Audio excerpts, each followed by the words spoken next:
మీరే విస్తరించారు, మీరే వాయిదా వేసారు. నేను తారీఖులు ఏం చెప్పలేదు. విస్తరించాలి, పిసిసి అధ్యక్షుడిని నియామకం జరగాలి, మంత్రివర్గ విస్తరణ జరగాలని ఏఐసిసి అధ్యక్షుడికి విజ్ఞప్తి చేసినాం. వాళ్ళ పరిశీలనలో ఉందని చెప్పినాం. ఇప్పుడు కూడా వాళ్ళ పరిశీలనలో ఉంది. మీరే విస్తరించారు, మీరే శాఖలు పంచారు, మీరే వాయిదాలు వేసారు.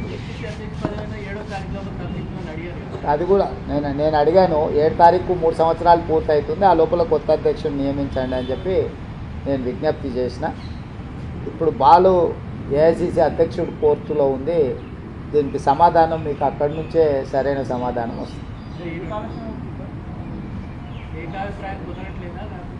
అది అక్కడ చెప్పాల్సిందే. నాకు ఏకాభిప్రాయం ఉంది, ఆల్రెడీ చెప్పేసిన. వేరే వాళ్ళని నియమించండి, దాంట్లో ఏం భిన్నాభిప్రాయాలు, ఏకాభిప్రాయం.